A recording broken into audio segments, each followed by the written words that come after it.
even those within private property. But netizens criticized COMELEC after authorities painted over a pink mural in Isabela province. Images of the incident went viral online. Jimenez admits murals are not part of the regulation on election materials. Hindi yan technically kasama, or at least hindi nabanggit, no, ang murals sa ating resolution. And again, that might be one of the areas we'd have to look again. There was consent doon sa ginawa eh. Nagpaalam po yung ating COMELEC official na tatanggalin yung mural na yon. And in fact, we do have video of the property owner saying na pwede bang pink na lang ang ilagay nyo. No? So there was consent. And again, ultimately, that's all we have going forward. Na there was consent on this. But again, technically speaking, it is not part of our resolution. The medium was different, and that the medium, again, technically was not mentioned specifically in the resolution. So that could have been it. No, as far as the election officer was concerned, it deserved the same treatment, and so gave it the same treatment. Again, subject to the consent of the property owner. Jimenez clarifies people have the right to refuse, but may be subject to a case.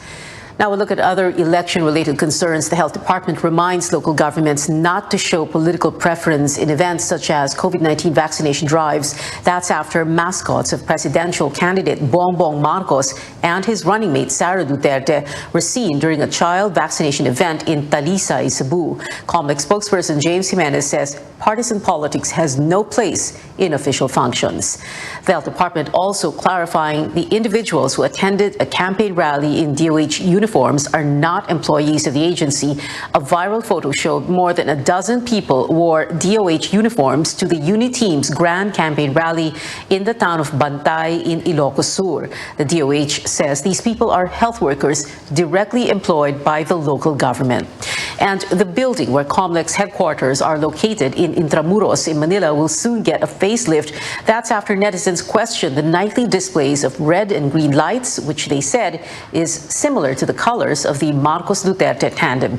Every after sundown since last year, the Palacio del Gobernador displays what the poll body says are Christmas colors. It was brought to our attention by a netizen, and we felt that that's something that we can do right away. Nakikipag-coordinate po kami sa Intramuros administration, and I think they have consented to changing the lights. The COMELEC rents a number of floors at the Palacio del Gobernador. Other agencies under the Office of the President are also housed at the Intramuros building.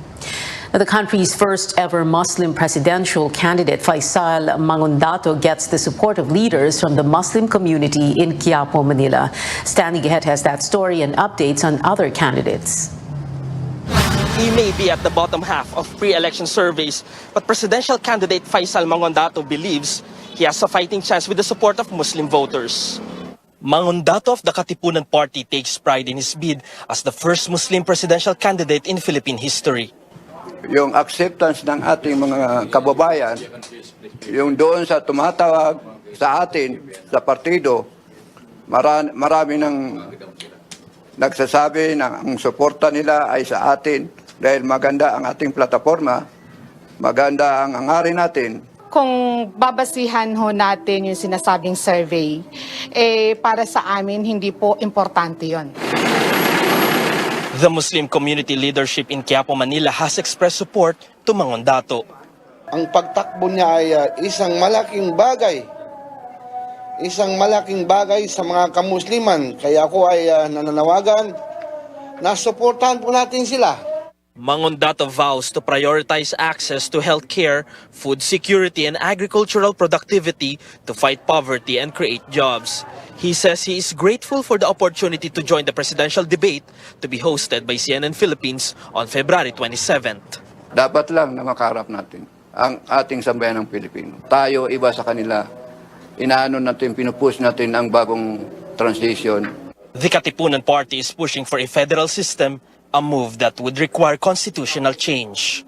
Agad-agad hihilingin namin sa Kongreso na balangkasin nila ang isang batas na nagpapatawag na isang constitutional convention. Ang goal namin ay yung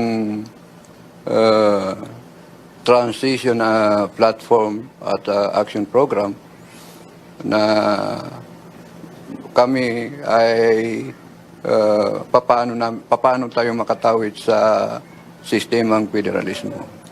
Meanwhile, presidential candidate Jose Montemayor attends a forum on preventive medical emergencies in Cavite.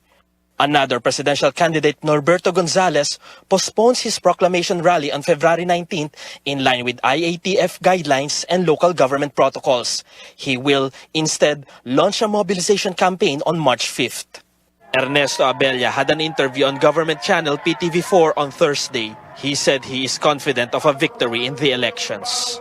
Stanley Gahete, CNN Philippines. Two former cabinet secretaries and a health advocate will make their priorities and principles known in the next CNN Philippines Senatorial Forum. Watch former Agrarian Reform Secretary John Castriciones, former Agriculture Secretary Manny Piñol, and Dr. Mingita Padilla as they take on questions and issues that matter to Filipinos. That's happening this Sunday, February 20, 7 p.m. with our senior anchor, Rico Hizon. Also join our presidential and vice presidential hopefuls in a debate. Catch the VP debate on February 26th, Saturday, and the presidential debate on the 27th, live at the University of Santo Tomas in Manila, only here on CNN Philippines. The highest office of the land. Unedited, unfiltered, coming soon. A CNN Philippines special presentation, The Filipino Votes 2022 Presidential Debate. When we come back, with the rise in COVID-19 cases in Hong Kong, what are officials doing to keep watch over Filipinos there? And how effective are vaccines against the after effects of the coronavirus, also known as long COVID? Details next on CNN Philippines.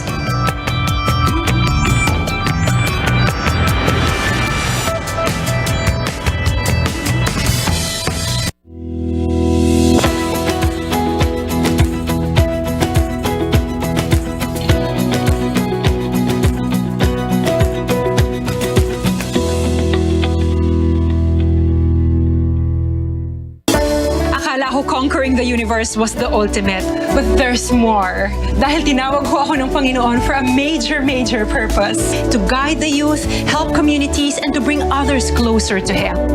Kaya I take care of my health through proper diet, exercise, and MX3 capsule. I am ready to serve. Kasi para sa Panginoon, hindi lang ako fourth runner-up. First place ako sa puso niya. Mahalagang paalala, ang MX3 capsule ay hindi gamot at hindi dapat gamitin panggamot sa anumang uri ng sakit. Maraming driver na nakatitipid dahil sa kanilang energy ability. Gamit ay sasakyang matipid, bawas konsumo ng gas o diesel. Energy ability ang ginagawa, plus sasakyang energy efficient equals energy efficient transportation. When we have difficulties or some struggles or set challenges, just remember it's not permanent. But sometimes you may have to make those hard choices. These challenges are temporary, and be patient with yourself and work through it. And the solution doesn't come overnight. So be patient with yourself. Work and pray. Kumbaga, ang pagtatrabaho, samahan mo siya ng dasal. In the future, magiging successful na.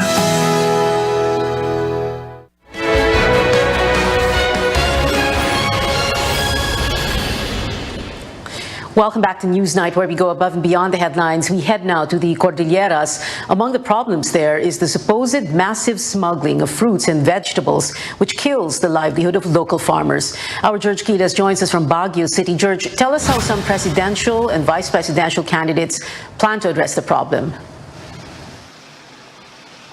Well, all candidates agree that the government should put a stop to this fruits and vegetable smuggling. Some of them even took a swipe at the Duterte administration's policy to import instead of helping farmers to be more productive. Vegetable farmers and dealers from Benguet blame smuggling as the main reason for the slow death of their industry, as smuggling led to the entry of imported vegetables without tax pay. The locally cultivated produce finds it difficult to deal with price competition. Vice presidential candidate Senator Kiko Pangilinan says this is among the issues that he and running mate Vice President Leni Robredo want to address as he visits La Trinidad and Atok Benguet. Ito ba dahil may mga matataas na opisyal na pumoprotekta o pinoproteksyonan itong mga smuggler na ito? Dahil parang family style na sindikato nangyayari rito Yung dapat inuuna yung lokal na manufacturer, dapat inuuna yung mga produkto sa atin, pero inuuna yung mga dayuhan at yung mga kasabot nila sa gobyerno. Presidential candidate Manila Mayor Isko Moreno in his visit to La Union early this week also promised to provide full support and protection to Filipino farmers to uplift their lives and ensure there's food on the table for every Filipino family. In our case, may awa ang Diyos, someday, basta yung mga smuggler, yung mga importer na illegal, sasawatayin ko yun. As a matter of protection to our farmers. Will we import? We may. Pero importation should be buffer, not the main reason for us to feed our people. Another presidential candidate, Labor leader Leody de Guzman, points his finger to the country's compliance to requirements set by the World Trade Organization. Ito na nangyayari. Nung tayo sumama sa WTO, kung dati tayo nag-i-export ng mga agricultural product, ngayon nag-i-import na tayo. Dahil binukas na natin ang ating ekonomiya. Tayo ay agricultural, pero nag-i-import na tayo ng mani, ng luya, ng bawang, ng sibuyas. Na kayang-kaya nating i-produce dito sa ating bansa. Nag-i-import na rin tayo ng galunggong dahil doon sa mga patakaran ng WTO. Partido Reforma Standard Bearer Senator Ping Lacson, meanwhile, frowns at the import-dependent policy of the government. Instead na mag-intervene yung gobyerno para tulungan yung mga farmers, lalo pinapatay by importing vegetables, fruits that can be produced in our country. Senator Manny Pacquiao says that if he wins, he will allot funds not just for farmers, but also for fisher folks. Laan tayo ng pundo para dito sa mga fisher folks natin nang matulungan sila nang hindi tayo mag-import ng isda o galunggong. No? Instead, mag-export pa tayo. Opia, Baguio City Mayor Benji Magalong has openly endorsed Lacson Soto tandem. Mayor Magalong says he cannot assure the two that he will be able to deliver majority of votes from the summer capital, but he promised that he will help Lacson and Soto, who he believes will be the best leader for the country in the next 6 years. Aside from being alumni of the Philippine Military Academy, the friendship between Lacson and Magalong goes a long way. Lacson was the boss of Magalong during their stint at the Presidential Anti-Organized Crime Task Force, or PAOK-TF, during the time of former President Joseph Estrada, and they have nothing but good words to each other. Back to you. George Creel is there reporting live from Baguio City.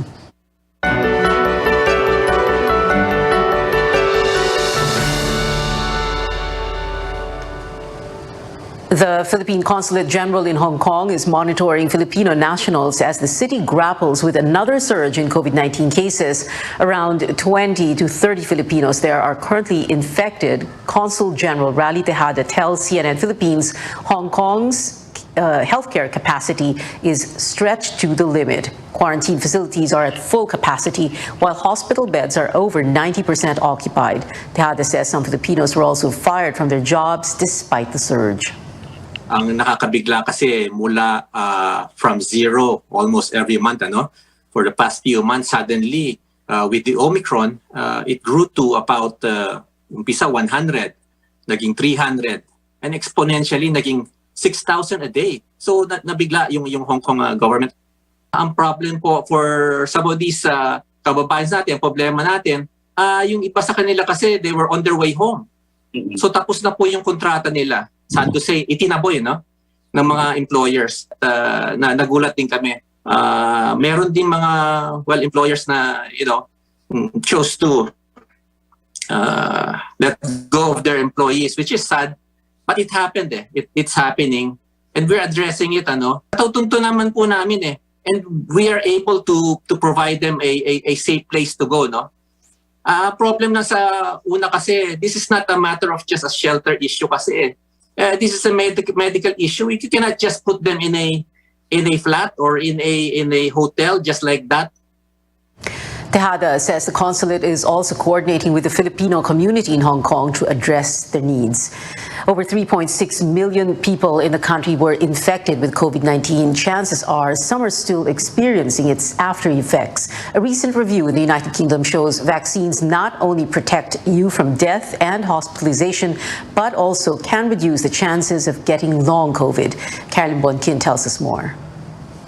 Marie Zui wasn't able to stop and smell the roses quite literally in the past year. Her complete sense of smell hasn't come back since her COVID-19 infection in March last year.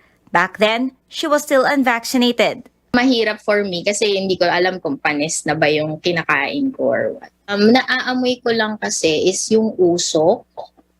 Kapag kami nagluluto, ganyan, or nagsisiga, naaamoy ko. Pero pinaka-weird yung wala namang nagluluto na may naaamoy ako. Alan Barnuevo got infected over a month after his second vaccine dose. Alan's ability to smell things and taste food took 2 months to completely return. Parang biglang uubukan na lang tapos or biglang kakati na lang yung lalamunan mo. Compared ng pre-COVID, hindi siya nung nagka-post-COVID na ako, hindi siya ganun kagad kalakas yung panglasa ko tsaka pang-amoy. Alan and Maurice are going through the so-called long COVID, the lingering after effects of the viral infection weeks or months after recovery. Among the most common symptoms are chronic fatigue, headache, weakness in arms and legs, muscle pain, hair loss, dizziness, shortness of breath, and loss of sense of smell. Doctors say that some recovered patients complain of brain fog and depression. For now, how long it will last is anybody's guess. A comprehensive review by the UK Health Security Agency suggests that COVID-19 vaccines could help keep you away from long COVID. Those who had at least one vaccine dose before catching the virus are less likely to get long COVID than the unvaccinated. The duration of long COVID symptoms may be shortened if a person got vaccinated after the infection. If you're vaccinated, your viral load may be high, but it's also early to drop. It will not have the time for you to develop more inflammation and therefore less of the long COVID complication compared to unvaccinated. In children, the Pfizer vaccine could prevent multisystem inflammatory syndrome, a rare but dangerous COVID-19 complication. This condition causes simultaneous inflammation of organs. Most of the MIS-C patients, the children, are unvaccinated. And those who were vaccinated, kung meron man na konti lang, they do not get the severe form. Infectious diseases specialists advise those who have long COVID to immediately consult a doctor. Carolyn Bonkin, CNN Philippines. Global debt watcher Fitch Ratings keeps a negative credit rating outlook for the Philippines while affirming the country's investment grade rating. The country's BBB credit rating is a level above the minimum investment grade, but Fitch Ratings says the outlook is negative because of uncertainty about medium-term growth prospects, as well as the government's pandemic response and concerns on debt. Malacanang welcomes the rating as well as another report by S&P, which said the country's GDP could grow by up to 7.4% this year. We have maintained the same rating from Fitch throughout the pandemic, despite a wave of rating downgrades for many other countries during the same period. And we expect economic reform momentum to continue as we thank Congress for the recent passage of the amendments to the Foreign Investment Act, the Retail Trade Liberalization Act, and the Public Service Act. The Philippines is seeking an early conclusion of the Code of Conduct in the South China Sea. Speaking before ASEAN Foreign Ministers, Foreign Affairs Chief Teddy Boy Locsin called for an effective and substantive Code of Conduct, or COC, that, quote, excludes no country or power. The COC determines the actions that countries can take in disputed areas of the South China Sea. The ASEAN earlier adopted a 3-year timeline proposed by China targeting 2022 for the COC's completion. Well, still to come on Newsnight, James Reid has hopped on a flight to America. Is the actor saying goodbye to the Philippines for good? And 2 years later, Stranger Things is making its much-awaited return. Details on Season 4's release after the break.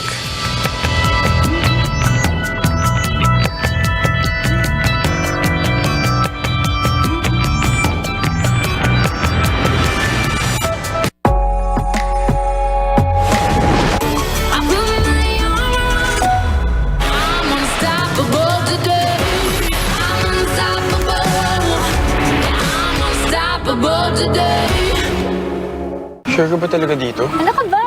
Mabait si Papa. Pa! Sige po. Paano po, Miss Ricardo? Please, call me sir.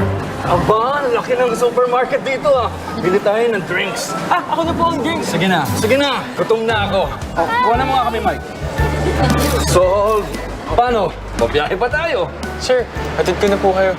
Central Hub yan. Develop na tong part ng Tarlac ah. Sir, sagot ko na po ito. Tingin mo sa akin. Cheap? Sir, hindi po. Joke lang. Sir, pwede na po ako. Thanks. Next time ulit. Miggy. That's fun! Woo!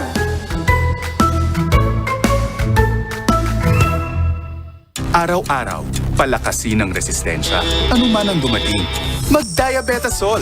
May vitamins pamparesistensya at Vitadigest pang-manage ng blood sugar at gutom. Kaya't huwag mag-diabetes. Mag-Diabetasol.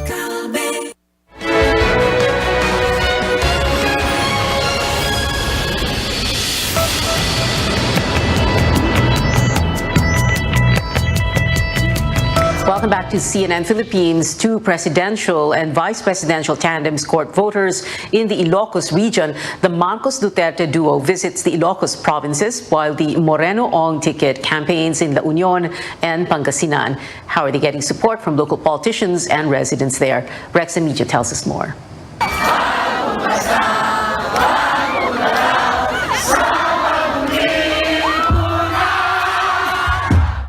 It goes without saying that the strong support for Bongbong Marcos in Ilocos Norte is imposing.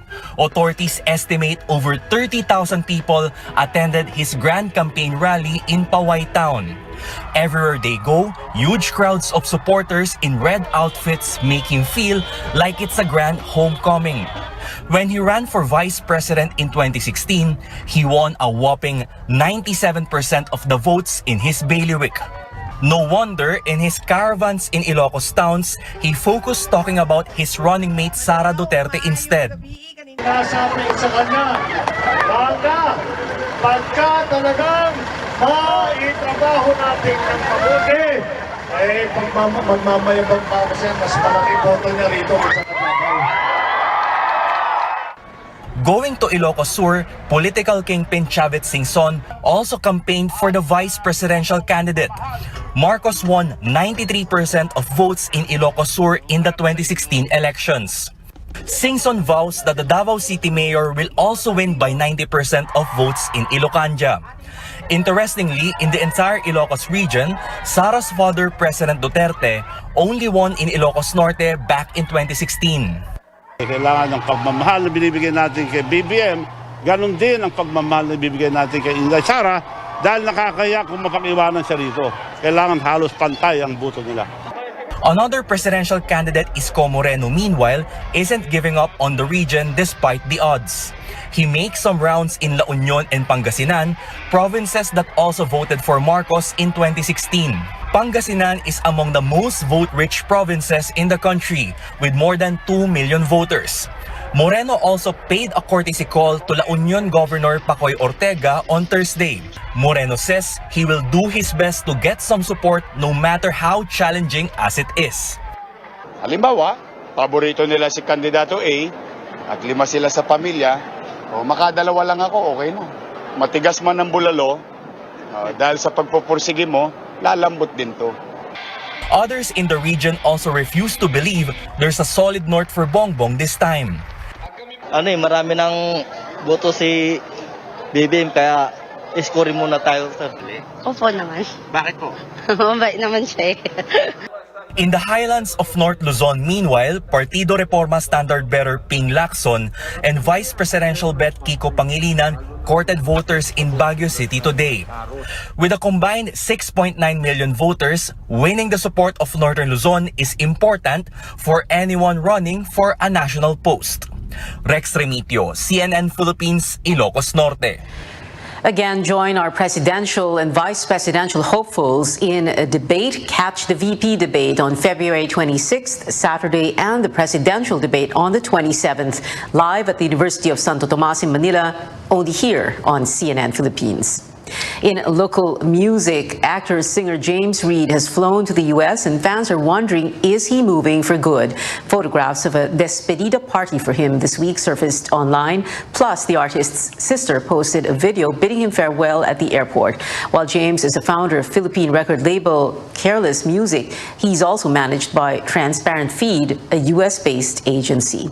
And a Billboard chart milestone from fellow OPM artist Zach Tabudlo. His tracks Paano and Habang Buhay topped the hits of the World Philippines list. But that's not all. Binibini and Nangangamba also landed on the 13th and 18th spots. This makes Zach the first Filipino act with 4 songs charting simultaneously. It is the beginning of the end for sci-fi Netflix hit Stranger Things. The creators revealed seasons 4 and 5 will cap off the show while dropping these new posters. And fans can now mark the date for the 4th season. Volume 1 streams on May 27th, Volume 2 on July 1st. And before we go, let's take a trip down memory lane and turn back time to 1993. Check out these heartwarming recreations of childhood photographs 27 years in the making. Uploader Patrick Ocock, who is from Malta, tells us these are pictures of his son Josh hanging out with some of the Ati kids in Boracay. In 2020, Josh caught up with his former playmates. Josh and his family run a philanthropic organization in Boracay called Mission of Love Malta. The group helps raise funds for the education and healthcare of the Ati community.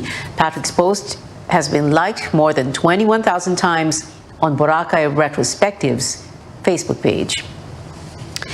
And that is it for now. Join me again on news.ph at 7 p.m. I'm Pio Ontiveros. We now leave you with an exclusive first look at some much anticipated devices.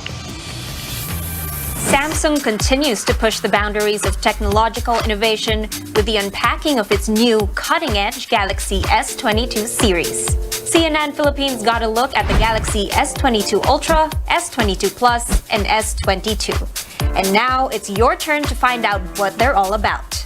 Hi June, so tell us more about the new devices you recently unpacked.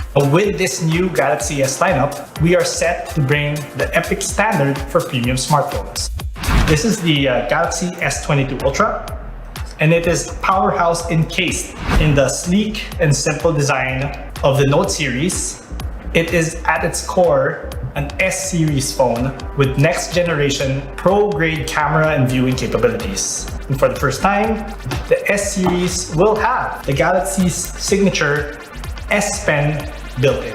Now, the S22 Ultra is also joined by its siblings, the S22 and S22 Plus. These two devices are built to make every moment epic with dynamic cameras, enhanced image processing, and large, bright displays.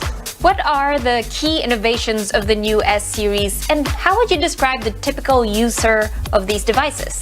Well, consumers want to shoot incredible videos wherever they are, day or night. Now, the S22 series comes equipped with what we call advanced nightography features for smoother and clearer nighttime shots without that flare effect. The S22 Ultra will keep you connected anytime. In fact, our batteries can last you more than a day, and with just 15 minutes of charging, you can charge enough to watch a full movie.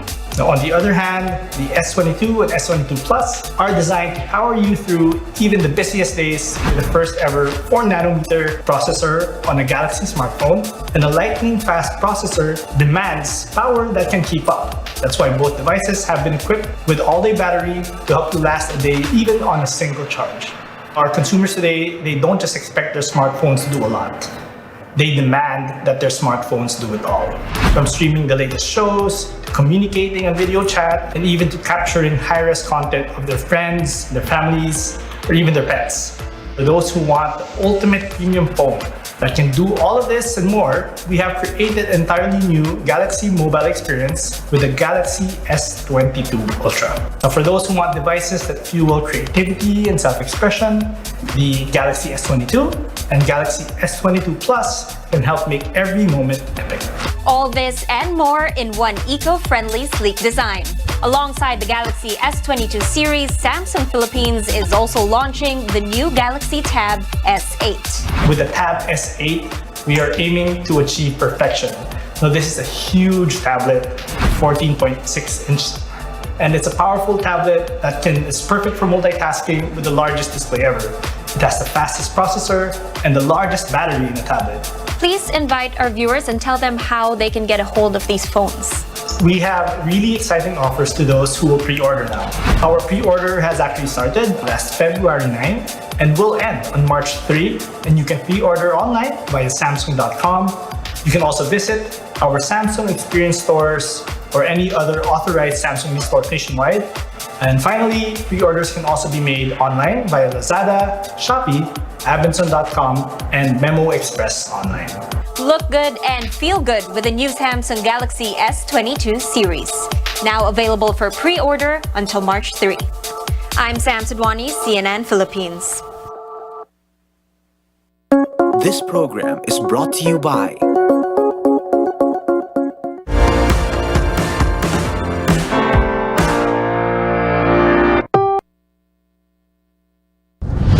RPN Regional AM radio stations nationwide welcomes CNN Philippines, a first on radio, to bring you the latest news you can use, news you can trust. Listen to Newsnight, weekdays, 6 p.m. We now go above and beyond the headlines, followed by Med Talk, Health Talk. We'll talk about how to keep ourselves healthy during the pandemic. Politics as usual. Our guests for tonight, two political science professors. Up close and more. Catch CNN Philippines Hour in all RPN AM radio stations. Weekdays, 6 to 7 p.m.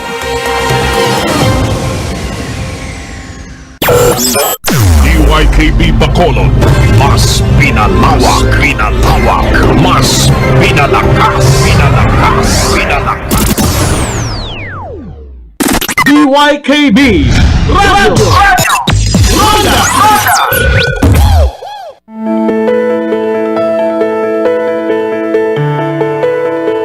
At a very young age, we're told by our parents or elders that we must sit up straight and stand up tall, again and again and again. Come to think of it, you do look better instantly. But more than that, you'll actually feel better. And there are many reasons why. Improving your posture has many payoffs. Today on the program, we'll look into the many benefits of a healthy posture, what it means for your spine, your lungs, your digestive system, and blood circulation, your energy level, and overall self-confidence. I'm Dr. Freddy Gomez. Welcome to Med Talk Health Talk on CNN Philippines.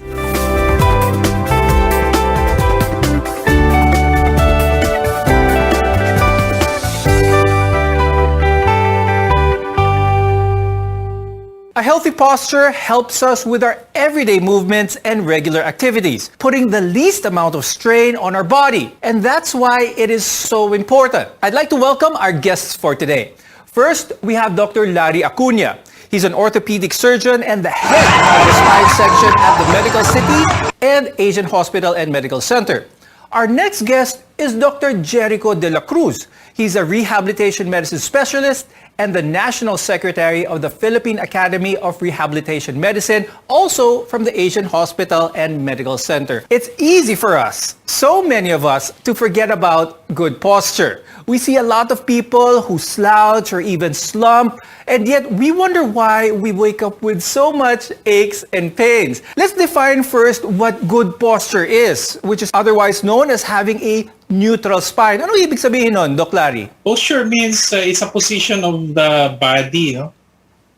With regards to sitting or standing. And a good posture is equivalent to a good spine, a balanced spine. We look at the spine. We have, we call it cervical, thoracic, and lumbar. So they have certain acceptable degrees and in good alignment if you have a good posture. Dr. Larry, explain natin sa ating mga viewers kung ano ang bad posture. May certain posture that is really bad, and it affects sometimes primarily your muscles, and then eventually your joints and the discs, and affecting your nerves. That would end up with a difficulty in mobility. Bad posture definitely will affect a lot of other organs in your body, because good posture has an effect on your blood circulation as well as your digestion, for that matter. Dr. Jack, help us understand this, because a lot of studies have come out wherein good posture is not only good for your back, but other vital organ systems in the body as well. When you practice good posture, so you straighten up your body, your spine are aligned. Remember, the spine, it's your backbone, no? Ibig sabihin, doon nakadikit lahat ng muscles na nagpapatayo sa atin, nagpapaupo sa atin, nagpapagalaw sa atin. No, so if you practice good posture, proper posture, everything is in place. So when everything is in place, it works in optimum condition. So our muscles are in place, hindi sila masyadong nahihila, hindi sila masyadong nagsistretch. Nakakaapekto nga ba talaga ang bad posture sa blood pressure ng isang tao? If you practice bad posture, the tendency is your heart works a little bit harder. No, so mas malaki yung trabaho sa puso natin. So when our heart starts pumping a little bit harder, mas nagtatrabaho siya, our blood pressure goes up. So if we practice good posture, our accessory muscles, our muscles of the limbs, no, the upper and the lower extremity, helps with our blood pressure. So our heart doesn't work that hard, so mas maganda yung blood pressure natin lumalabas. Dr. Jack, how does sitting up straight help with both our lungs, our breathing, as well as our functional digestive system? Ang sinasabi sa atin nung bata tayo, stomach in, chest out, no? Chin up. So technically, you're expanding your chest wall. No? Lumalaking chest wall natin, it gives space for the lung to expand. So when you give more space for the lungs, mas marami tayong oxygen na nakukuha kasi lumalaki yung area, no, na pwede nating punuin. So in effect, mas maganda yung ating breathing. No, in terms of our digestion, mas maganda rin yung position natin as compared that if we are slouching. If we're slouching, we're compressing our internal organs. Remember, everything needs room. Pag pinasok mo yung pagkain, so kailangan mag-expand din yung tiyan natin. No? So kung maganda yung ating position, maganda ang ating posture, we have room for expansion. Doc Larry, let's explain naman what sway back is and anong epekto nito sa ating katawan. Yung sway back kasi di-distort yung spinal alignment. So, yung magkakaroon ka ng tawag doon exaggerated thoracic kyphosis, and then yung neck mo medyo naka-hyperextend. With poor balance, poor posture, you will end up having muscle pains and fatigue earlier. Usually, pagka may sway back ka, mas nag-exert kasi effort yung sa lower back mo and then the neck muscles as well. Please explain to our viewers kung ano naman yung forward head. Yung forward head naman, yung neck mo hyper flex, no? Parang naka-forward, from the name itself, naka-forward yung head over in relationship to your neck. So, strained yung mga neck muscles mo with that kind of posture. Dr. Jack, is it possible na meron tayong mga viewers dito who don't even notice na meron silang sway back, meron silang forward head? Ano yung kaya mga common effects na pwede nilang maramdaman that might make them think that they have these conditions? Yung ating curvature ng spine mas lumalaki, no? Ang tendency kasi ng sway back, yun yung mga taong parang parating nakasandal pa naglalakad, no? You feel like you're falling backwards. So that's usually yun yung signs ng sway back.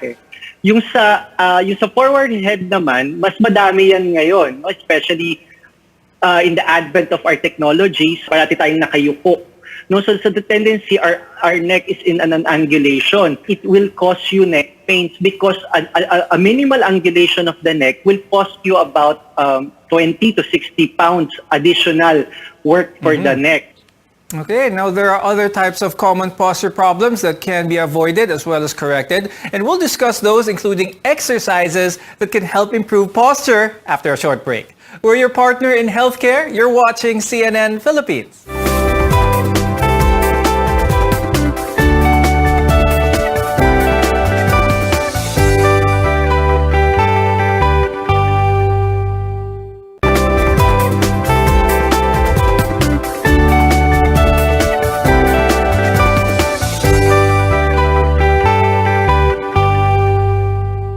Good posture involves teaching your body to sit, stand, walk, and even lie down in positions without straining your supporting muscles and your ligaments. It means your blood is flowing more easily and your organs are functioning without any obstructions. Welcome to MedTalk Health Talk. We're here to create a healthy tomorrow. I'm Dr. Freddy Gomez. Dr. Jack, please describe this for us, itong flat back and its effects sa ating katawan. Flat back naman, technically parang kabaliktaran ng sway back. No? Yung sway back kasi nag-increase yung curvature of the lower spine. Yung sa flat back naman, dumidiretso siya. So the tendency is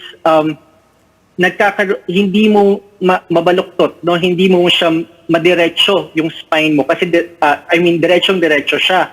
So hindi ka makatayo ng diretso pataas. So what happens is you tilt your pelvis forward, you flex your hips, and you flex your knee to be able to stand up straight. Now, let's go to another posture syndrome known as kyphosis, which is common in older women.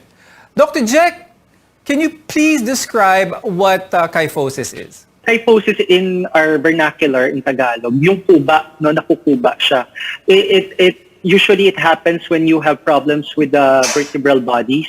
Lumiliit siya, nagkakaroon tayo ng wedges, no? So lumiliit siya, so nagkakaroon ng deformity with our spine, so nakukuba tayo. So that's the main problem with your kyphosis.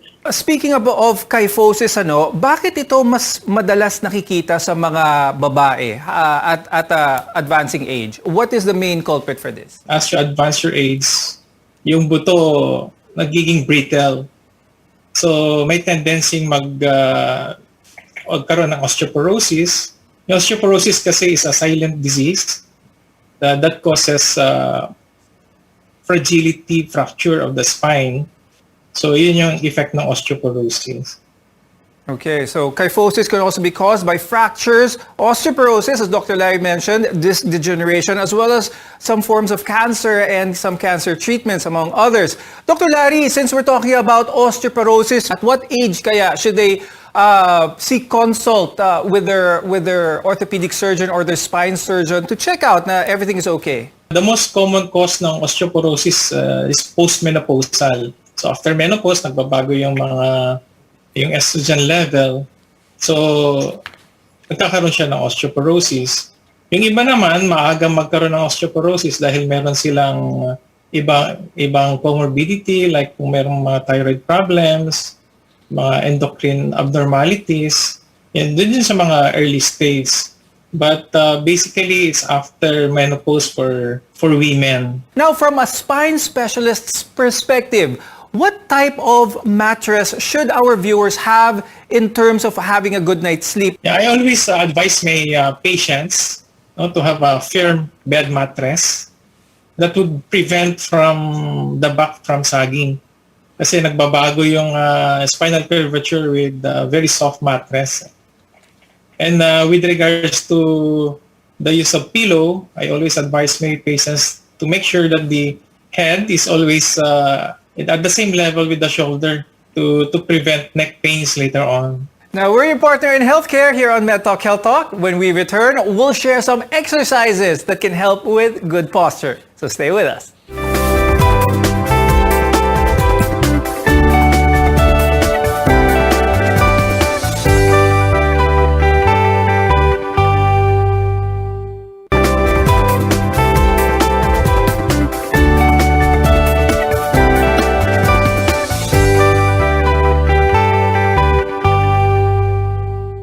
Good posture affects more than just your appearance. It helps you to develop strength, flexibility, as well as balance. Now, good posture can help your blood flow normally and your organs to function properly.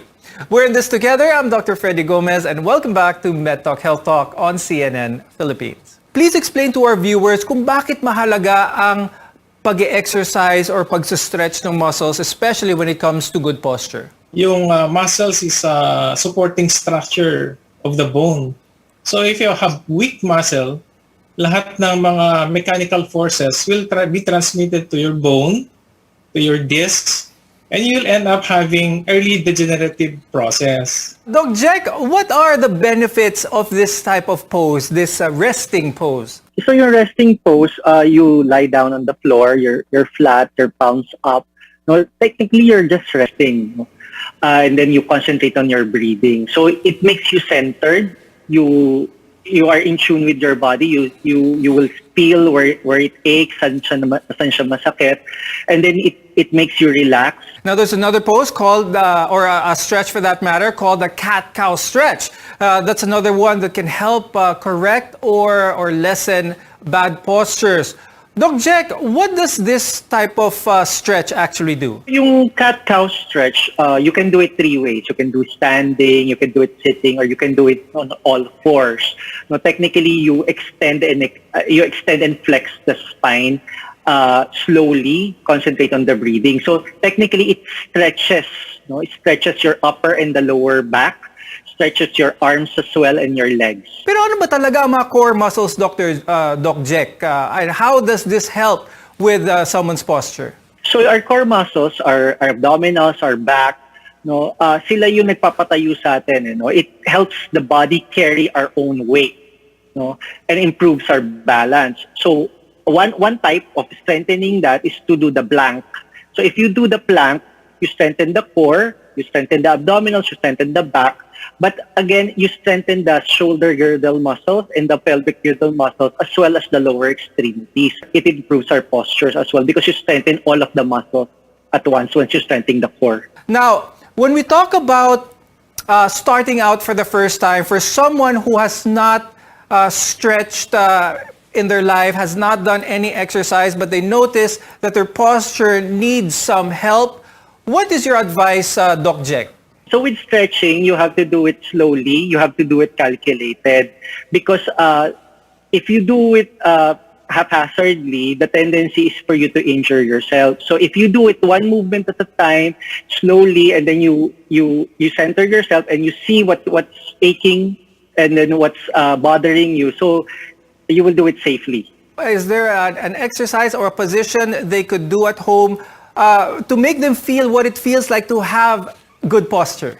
For good posture, the tendency is you have to straighten your back. No? So, ang pinagagawa sa atin, yung stomach in, chest out, chin up, di ba? So what you do is you pull your shoulders back and down. No? So you will feel a little bit of strain on the lower back, but you can see you're standing tall and you're breathing well. Now, Dr. Larry, there's also a condition which a lot of our viewers may be familiar with, and that is a herniated disc or a slip disc. Now, this can cause extreme pain, especially in the lower back. It can really be debilitating. For that matter, how is this best treated? The first thing is to prevent it from having it. So proper posture would somehow prevent having a herniated disc. And if you have the herniated disc, you feel back pain and leg pains. That means the nerve is already impinged. And 90% of the time, it's treated non-surgically. We refer patients to rehabilitation medicine. They do modalities to decrease the inflammation and eventually decreases the pain and strengthen the muscles. Doc Jack, a lot of our viewers also are familiar with correcting apparently what's called subluxations of the bones. In short, pinapatunog, kinakrack yung kanilang bones in order to have a corrected spine by, what is your opinion in this type of practice? As a rule of thumb, hindi siya maganda, no? Because yun nga, nabanggit nga ni Dr. Larry, sometimes if you have problems, especially with the spine, if you have brittle spine, you might, just cracking it might cause fractures. So as a rule of thumb, mas maganda hindi natin siya gagawin. Do you have any advice, Doc Jack, for our viewers before we go? So the best part is to practice proper posture, and then you try to exercise your core muscles, try to exercise a lot, especially at this time of the pandemic, so that our body will be in tip-top condition once we start going outside. And Dr. Larry, any advice for our viewers when it comes to good posture? Yeah, aside from the having good posture, you have to shift position from time to time. Like when you're sitting most of the time, you should take a break at least every hour and do your stretching to avoid back pains. Our take home for this is check with your doctor, your orthopedic surgeon, your rehab medicine specialist, your physical therapist, or even a trainer to help you identify and hopefully correct your posture. With that, I'd like to thank our guests for today, spine surgeon Dr. Larry Acuña and rehabilitation medicine specialist Dr. Jericho De La Cruz. Maraming salamat sa inyo. I'm Dr. Freddy Gomez, and thank you for watching MedTalk Health Talk on CNN Philippines.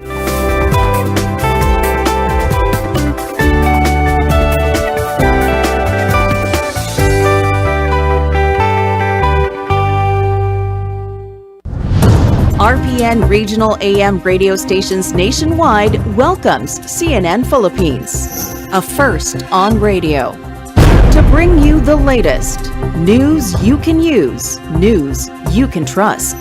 Listen to Newsnight, weekdays, 6 p.m. We now go above and beyond the headlines. Followed by MedTalk Health Talk. We'll talk about how to keep ourselves healthy during the pandemic. Politics as usual. Our guests for tonight, two political science professors. Up close and more. Catch CNN Philippines Hour in all RPN AM radio stations. Weekdays, 6 to 7 p.m.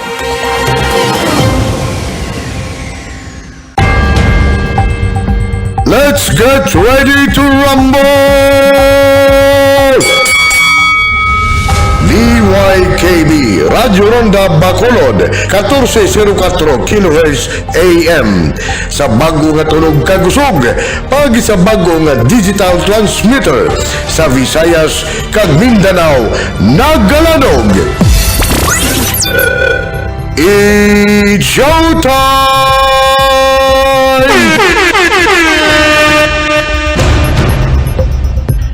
Marka RPN, serbisyo garantisado. We are not the number one, but we are the alternative.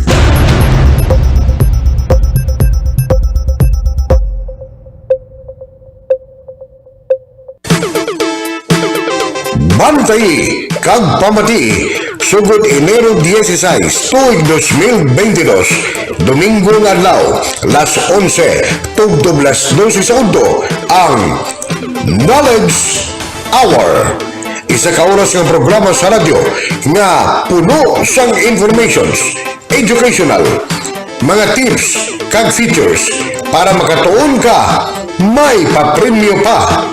Knowledge Hour ubod kay Ronda Reyna Hapitana Salinas.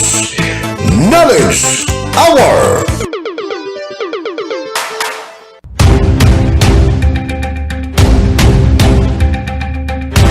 Bantayan ang Rondahanay Saga. Rondahanay Saga.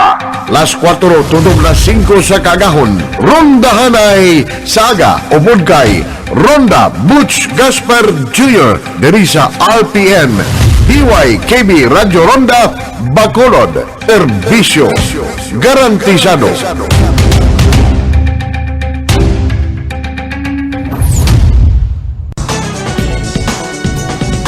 Ini ang inyo alagad sa kahanginan na Ronda Bong Bigalubos ang Rondahanay sa Udto. Nagadulong sa inyo sa mga nanuway-tuway nga mga issues tagsa ka alas 11 tubtob alas 12. Magaling Lunes tubtob Sabado nga adlaw. Rondahanay sa Udto. Dire lamang sa RPN DYKB 1404 kHz ang Radyo Ronda sang Bacolod. Marka RPN, serbisyo garantisado.